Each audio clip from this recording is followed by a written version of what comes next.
Rice's email documents President Obama's guidance in a January 5th meeting about how law enforcement should investigate Russian collusion. We now know that was the same meeting that Obama indicated his knowledge of the Flynn wiretapping and unmasking. Now, in that email, Rice writes this: the president stressed that he is not asking about, initiating, or instructing anything from a law enforcement perspective. He reiterated that our law enforcement team needs to proceed as it normally would, by the book.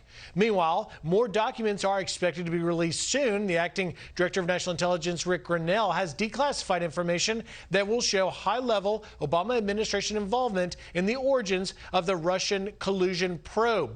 Finally, this, guys, that Durham investigation is expanding and going, quote, full throttle, according to sources who tell us Durham has added U.S. Attorney Jeff Jensen, who just completed the Flynn case, you will remember. So a lot of moving parts here, and a lot more we should find out soon about.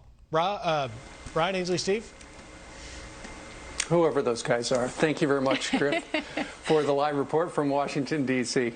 By the way, it was in that Susan Rice email to herself that apparently she said, oh, and by the way, Joe Biden was in that meeting at the Oval Office as well. So it looks as if what they're trying to do is they're trying to figure out who in the Obama administration revealed the name of Michael Flynn to the press. Now, keep in mind, between the time that Donald Trump was elected and the time he was inaugurated, there were multiple requests. A high-ranking administration official can ask for a name to be revealed to them so they can understand what sort of context they're reading in an intel report. And this is the important thing, it is against the law to leak unmasked information or use it for political gain. And Molly Hemingway says that's exactly what happened to Michael Flynn, and the Attorney General is going to hold him accountable. That Attorney General Barr, by caring transparently about the rule of law, doesn't care about the rule of law, while the people who lie on 302s or destroy 302s, these FBI documents, who destroy evidence, who illegally spy on the Trump campaign with these warrants that were ill-gotten, who illegally interview people, that's not rule of law. That is a problem, and I think people are aware that Attorney General Barr cares deeply about rule of law and wants to hold people accountable for not caring about it over the course of the last several years. And you know what, Ainsley?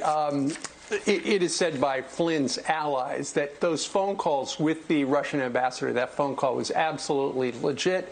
It was to be expected with an incoming administration, but the phone calls and the records and the unmasking all weaponized information from the intel community, and that's why they want to hold people accountable.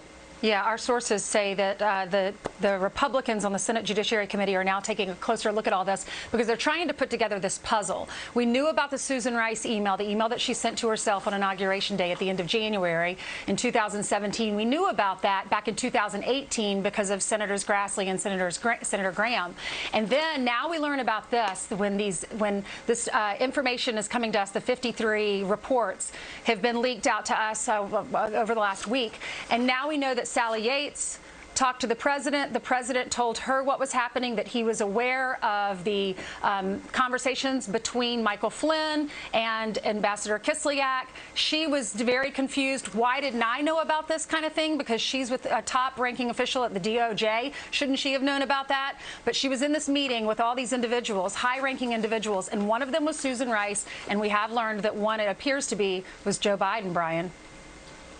Yeah, on top of that, too, President Obama kicked this all off, and I got to wonder what he was thinking, because he knew if you hop on a Yahoo call with your alumni, somebody's going to leak it out, maybe thinking it would be for the betterment of President Obama or to take on President Trump. But he comes out and says it's unprecedented for somebody to have charges dropped when they commit perjury. Really? Have you heard of the name Bill Clinton? What about Andy McCabe, who lied to the FBI and had a full-blown investigation about who leaked that material to the media? And it turns out it was him all along. He apologized to the FBI. Guess who didn't prosecute him? William Barr, that horrible attorney general that needs to be reprimanded in front of Congress. By the way, I would pay tickets, pay good money for tickets to see William Barr defend his decision on Michael Flynn to Adam Schiff and Company.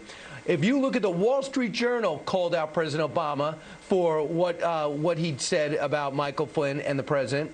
The New York Post today, their headline, just how far did then President Obama go, to cripple his successor? The Obama administration went on a full-scale leak offensive, handing the Washington Post, New York Times, and others a nonstop torrent of anonymous allegations of Trump's ties to Moscow, which we know did not exist. Now, the only defense that I think Obama has is, I really thought that President Trump, future President Trump, sold out to Russia, our government, which is ridiculous. Deal with it straight on. Ask straight out. You were dealing with Russia for 8 years. You know what they're capable of. You know what misinformation is. You also saw one of the most disorganized, unique campaigns in the history of elections. Do you really think they're coordinating with another country to beat Hillary Clinton when you saw all the mistakes that she made along the way? This is all coming to a head. I am amazed more people didn't call out former President Obama for his statement yesterday, and more people are curious about Michael Flynn and what went on there. I cannot wait for Michael Flynn to speak out and defend himself. Well, and Brian, we had the president on this program on Friday, and we asked him, why don't you just call Barack Obama and ask him what they were up to? And he said he didn't need to do that because documents would be coming out in the coming weeks. So stay tuned for that. All right, meanwhile, we're going to shift gears to another Fox News alert, a new milestone in reopening our economy. Residents of the state of Ohio getting the green light to go shopping.